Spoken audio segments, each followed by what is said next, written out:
Hi hello నమస్తే welcome to global 360 TV. నేను మీ కొండల్ వేముల. ఈరోజు ఒక ముఖ్యమైన అంశంతో మీ ముందుకు రావడం జరిగింది.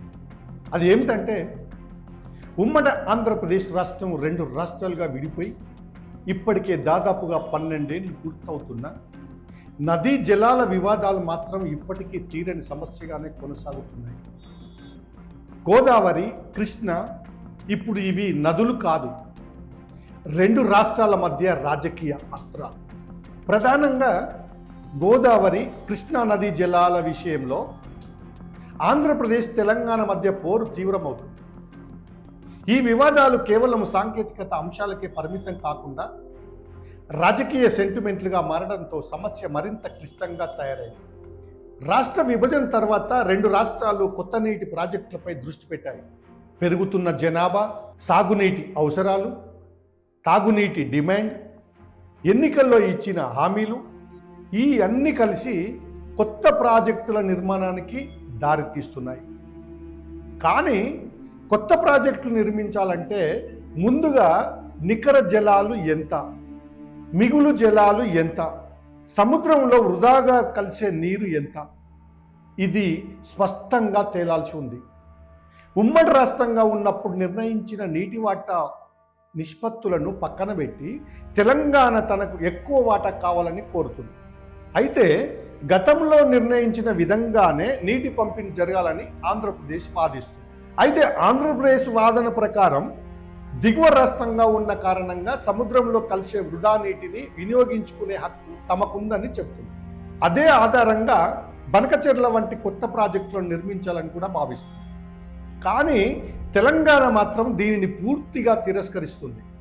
తమ రాష్ట్రంలో కూడా ప్రాజెక్టులు నిర్మిస్తేనే మిగులు నీరు ఎంత ఉందో, సముద్రంలో కలిసే నీరు ఎంత ఉందో తేలుతుందని తెలంగాణ అభిప్రాయం.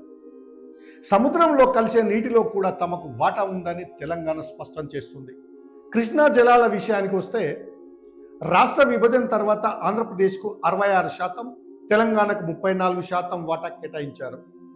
అయితే తెలంగాణ ఈ నిర్ణయాన్ని అంగీకరించడం లేదు. 50-50 అంటే 50-50% పంపిణీ కావాలని డిమాండ్ చేస్తుంది తెలంగాణ. మరోవైపు శ్రీశైలం, నాగార్జున సాగర్ వంటి ఉమ్మడి ప్రాజెక్టుల్లో నీటి వినియోగంపై స్పష్టమైన నియమాలు లేకపోవడంతో సమస్యలు తలెత్తుతున్నాయి. శ్రీశైలంలో విద్యుత్ ఉత్పత్తి కోసం నీటిని అధికంగా వినియోగించడం వల్ల ఏపీలో సాగునీటి అవసరాలు దెబ్బతింటున్నాయని ఆరోపణలు కూడా ఉన్నాయి. ఇక గోదావరి జలాల విషయంలో ఆంధ్రప్రదేశ్కు 65%, తెలంగాణకు 35% వాటాలు నిర్ణయించారు. పోలవరం ప్రాజెక్టు వల్ల ముంపు ప్రాంతాలు పెరుగుతాయని తెలంగాణ అభ్యంతరం తెలుపుతుంది. అయితే ఇది జాతీయ ప్రాజెక్ట్ అని, కేంద్ర ప్రభుత్వమే నిర్మాణం చేపడుతుందని ఆంధ్రప్రదేశ్ సమాధానం ఇస్తుంది. ఇక బనకచెర్ల ప్రాజెక్టు నల్లమల సాగర్గా పేరు మార్చి కొత్త డిపిఆర్ సమర్పించినప్పటికీ దానిపై కూడా అభ్యంతరాలు కొనసాగుతూనే ఉన్నాయి. కోర్టు కేసులు, గ్రీన్ ట్రిబ్యునల్ స్టేలు కారణంగా ప్రాజెక్టులు నిలిచిపోతున్నాయి. దీంతో అంచనా వ్యయాలు కూడా పెరుగుతున్నాయి. రైతులు తమ నీటి హక్కులను కూడా కోల్పోతున్నారు. ఈ నేపథ్యంలోనే కేంద్ర జలశక్తి మంత్రిత్వ శాఖ ఉన్నత స్థాయి కమిటీని ఏర్పాటు చేసింది. సెంట్రల్ వాటర్ కమిషన్ చైర్మన్ నేతృత్వంలో ఈ కమిటీలో 2 రాష్ట్రాల అధికారులు సభ్యులుగా ఉన్నారు. సాధారణంగా ఆంధ్రప్రదేశ్ అంటే గులాబీ పార్టీకి ఇష్టం ఉండదు, అలాగే టీడీపీ అంటే మరింత అసహనం. కానీ ఇప్పుడు పరిస్థితి మారింది. గులాబీ పార్టీనే ఆంధ్రప్రదేశ్ ప్రభుత్వం చెప్పిందే కరెక్ట్ అని చెప్తుంది. అయితే తెలంగాణ రాజకీయాల్లో ఇప్పుడు ఏపీ ప్రస్తావన, చంద్రబాబు ప్రస్తావన తెచ్చింది సీఎం రేవంత్ రెడ్డి. రాయలసీమలో తలపెట్టిన పోతిరెడ్డిపాడు ఎత్తిపోతల పథకాన్ని చంద్రబాబుతో మాట్లాడి తానే నిలిపివేశానని సీఎం రేవంత్ రెడ్డి ప్రకటించారు. మరి ఈ ప్రకటనపై 3 పార్టీల నుంచి వేరు అభిప్రాయాలు కూడా వచ్చాయి. ఏపీ ప్రభుత్వము ఇది పూర్తిగా తప్పు, అవాస్తవం అంటుంది. బీఆర్ఎస్ ఏపీ చెప్పిందే నిజమంటుంది. వైసీపీ ఇది చీకటి ఒప్పందం అంటుంది. మరి ఈ 3 పార్టీల వల్ల బలవుతుంది మాత్రం 2 రాష్ట్రాల ప్రజలు. ఇక పోతిరెడ్డిపాడు ఎత్తిపోతల పథకం, శ్రీశైలం ప్రాజెక్టు నుంచి కృష్ణా నది వరద నీటిని తరలించేందుకు ప్రతిపాదించబడింది. రాయలసీమ, నెల్లూరు ప్రకాశం జిల్లాల ప్రాజెక్టులకు నీటిని మళ్లించే కీలక వ్యవస్థ ఇది.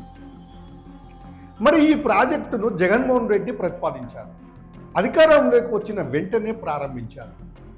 కానీ అవసరమైన పర్యావరణ కేంద్ర అనుమతులు ఏవీ తీసుకోలేదు. దీంతో నేషనల్ గ్రీన్ ట్రిబ్యునల్ కేంద్ర సంస్థల అభ్యంతరాలు కూడా వ్యక్తం చేశాయి. దీని ఫలితంగా 2020లోనే పోతిరెడ్డిపాడు పనులు నిలిచిపోయాయి.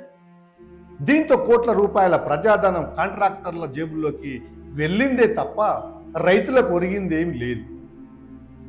నదీ జలాల వివాదాలు ఇప్పుడు సాంకేతిక సమస్యలు కాదు, పూర్తిగా రాజకీయ యుద్ధాలుగా మారిపోయాయి. ఈ పోరాటంలో నష్టపోతున్నది మాత్రం రైతు ప్రజలే. మరి ఈ వివాదాలకు ఎప్పుడు పరిష్కారం దొరుకుతుందో, రాజకీయాల కంటే ప్రజల అవసరాలు ఎప్పుడు ముందుకు వస్తాయో వేచి చూడాలి. మరి ఇలాంటి ఎన్నో విశ్లేషణలతో మీ ముందుకు వస్తుంది గ్లోబల్ 360 టీవీ. కావున గ్లోబల్ 360 టీవీని సబ్స్క్రైబ్ చేయండి, లైక్ కొట్టండి, గ్లోబల్ 360 టీవీని చూడండి. నమస్తే, సెలవు.